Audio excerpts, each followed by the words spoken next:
here with Jesse Knapp, with Nicole and Ryan, and we're going to be posing the questions which you have previously asked on the forums about patch 11.0 and a few things which are going to be coming up after that. We are here with Christian, or better known as Leland Gaunt from the German community, and myself, Juan, from, well, the English community. So let's move on to the first question. Speaking about clans and clan features in general, what can we expect with the third part of the clan features, and when can we expect them? So we've actually asked the team that was working on clans to focus on some improvements to matchmaking right now. We feel like, from what we're hearing from you guys, that is definitely the higher priority. So we're working on some improvements to the match creation process that should have more balanced teams and a better sense of competition. Once we do that, we'll go back to clans and we'll be looking at ways of allowing clans to really compete against each other. Go ahead, Christian. Yes. The users are asking, do you plan any option in the near future to run internal training matches? Currently, the only workaround is to set up a second team and play against the second team. You can't play within your team. So, like I just said, the current focus is on the core match creation experience. Once we've done that, we'll come back and we'll be able to look at clans and competition again. And allowing teams, clans, to set up training matches within the clan is definitely something we've been talking about here. All right, moving forward to, it seems at the moment it's a bit difficult to actually find a clan match.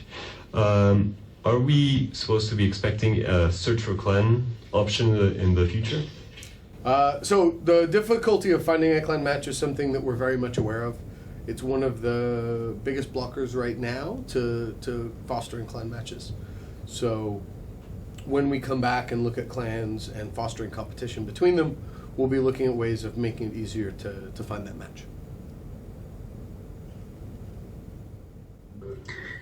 Do we have any plans to set up new ranks within the clan structure, or possibility to set up a custom clan rank, or to rename it, for example?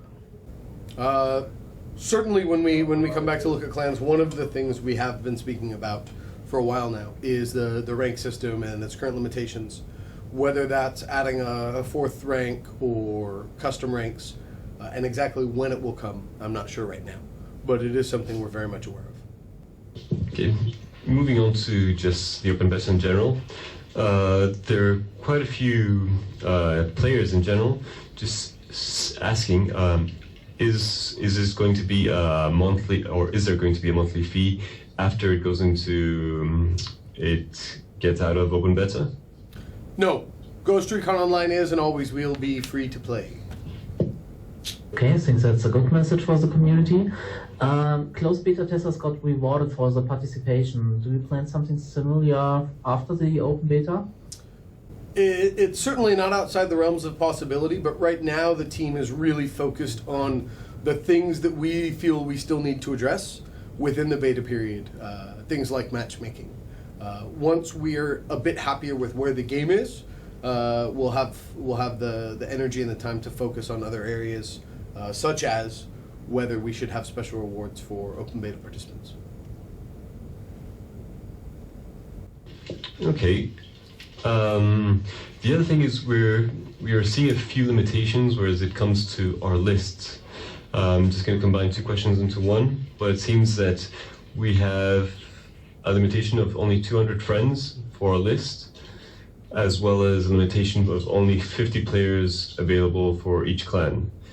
Is there any thoughts of expanding this in the near future? So neither of those are our top priorities at the moment, but ways to expand those certainly aren't outside the realm of possibility in the future. Okay, let's talk about maps and game modes. Is Project Topos the new way of all upcoming maps, or could there be a surprise that you release a new map which you didn't introduce in Project Topos before? Well, as far as we are concerned, we like to stick to Project Topos for our new maps, so stay tuned regarding new maps, new modes, anything new. Just stay tuned to Project Topos. We really feel that by taking the maps and getting your feedback on them before we release them, we can provide you with more consistent, higher quality experiences. So we hope to maximize that. All right. Another map-related question is, basically there's quite a few players asking for the option to be able to choose the map within the queue. So they realize that there might be negative impacts, but what is your vision on this? Are we going to have the ability to select maps in the future? So if you're in a clan and you play a clan match, you can choose the map you play on today. I'm pretty sure you already knew that, though. For matchmaking, it's really important that we maintain a good density of players in order for us to find the best match available for you. With that in mind, it's not realistic for us to let you choose the map for the core matchmaking. However, we are evaluating ways of giving players more input into the matchmaking experience, and ways of influencing where they play are definitely not outside the realm of possibility. Do you have any plans to add voting options? So, I don't know, if the majority of the players dislike the maps they're currently playing, that the maps might be changed based on a vote? That is entirely possible. Yes, possible. It's something we've talked about a lot here. The ability to not play the maps you really don't want to play we feel would add a lot. I think it'd be a lot of fun. All right. Can we expect any more symmetrical maps such as Tomsk or Urban Warfare like Sheratonova in the future? For the level designers, we like a mix between symmetrical and asymmetrical maps. For symmetrical maps, it provides balance for clan matches. For asymmetrical, it's more fun, more varied in our strategies used. So we like to keep a balance of both. As for urban maps, well, in our current Project Topos, we have City, Bazaar, Museum. All three are considered urban maps. But upcoming, we might be experimenting more with outdoor terrain, maybe. Okay. Are you working on new game modes, or do you stick to the three existing ones? For example, some users ask for a co-op mode. Well, new game modes, who wouldn't want, right? But at the moment, we'll be sticking to these 3 game modes at the moment. We are trying to find the perfect formula for these 3. Even now, we are still working on Project Topos to fine-tune the timings, the capture time, capture logic for holdup, trying to get the perfect formula before we experiment with the 4th game mode. All right. How long does it usually take to perfect a level and get it out there? Just in terms of level design, concept-wise, it takes about, say, 1 week to 2 weeks. But it depends on the size of the map as well. For holdup, it takes, like I said, 1 week. For 5-point just concept, it takes maybe 3 to 4 weeks. But that's just on design itself. After that, we do a daily iteration. We play test it thoroughly every day, and it takes about, say, 3 months before we finally lock down a 5-point capture map. But that being said, we hope to see more feedbacks from Project Topos, to get more feedbacks from how you players play it, and from there we hope to iterate faster. Are you considering custom map creation by users and community maps?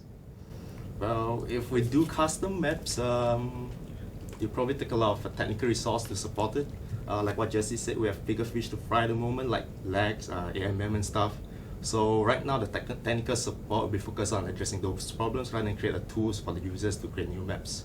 So right now we are still sticking to Project Topos as a platform between our two-way communications between players and the devs. Okay. Basically, could you stretch, is there any possibility to actually stretch the capture time for holdout modes? Right now the capture time ranges between 10 to 30 seconds. Like I said, we are still experimenting with holdout mode. We are trying maybe extending slightly longer, extending the capture time as well, including the overtime. Just stay tuned to Project Topos and you'll see upcoming changes. Like Ryan said, we're trying out some changes to the modes in Project Topos, so we'll definitely make sure that that's featured in the patch notes when it comes out. And I encourage all of you to play the new variants of the game modes in Project Topos and give us feedback. The more feedback we get, the more confident we are in the feedback we hear. So please play Project Topos, talk to us. We want to hear from you.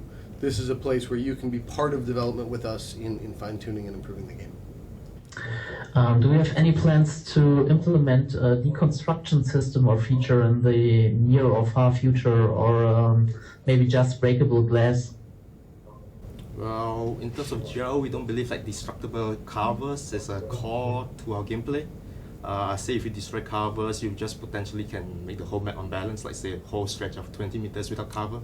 You can potentially destroy the whole GRO gameplay, so nope. Very well then. So now we switch subjects onto the levers.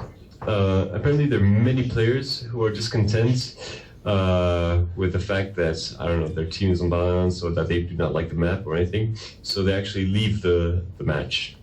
Of course, everyone else feels a bit angry, to use a certain term, and they would like these players to be penalized. Some ideas have been such as not allowing them to rejoin the match for anywhere between 5 to 10 minutes. What is your opinion on this? So it's certainly frustrating to be on a team and have other people leave your team. Very frustrating. It's also very frustrating, though, to be penalized or not be allowed to play a game when you're in a bad match or you have to leave for another reason. Because of that, we'd really like to avoid penalizing players. As I said earlier, we have a team focused on improving the match experience. So we're looking at ways of creating more balanced teams, but also of having players invest more in their team before they enter the match. And we're really hoping that we can address the majority of this issue through more positive measures, like better team creation, better balance between teams. Once we've made those changes, we'll reevaluate the situation before any more extreme measures are put in place. Okay.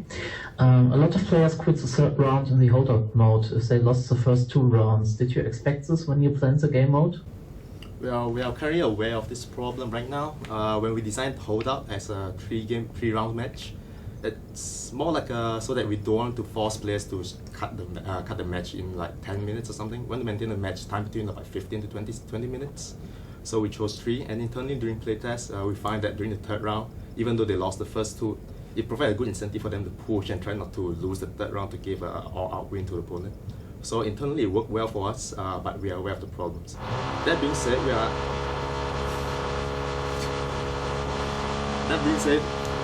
are we going to continue or what? I wouldn't advise it. It's going to take a lot of time, I think. Do you think? Yes, now go. One more, and then if it really sounds, we'll just have to. Okay. So that being said, we are still experimenting on projectile post on the new timings. So check out projectile post on the new capture time, the new overtime extension and stuff. So probably cutting down the 2. All right.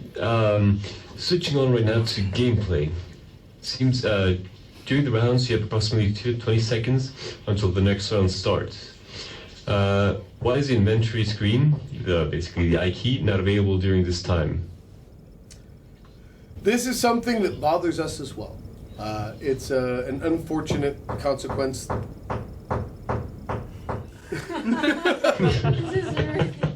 Sorry, I thought there was a carpenter here. Why is the inventory screen not available between rounds? It's a bug. It's something that we hope to address soon. All right. Jesse, Nicole, Ryan, thank you very much. Leland-Christian, thank you as well. Thank you all members of the community who proposed your questions on the forums. And well, I hope that we will see you next time for the next Dev Chat. And there are many good things to come. Thanks for playing. See you online.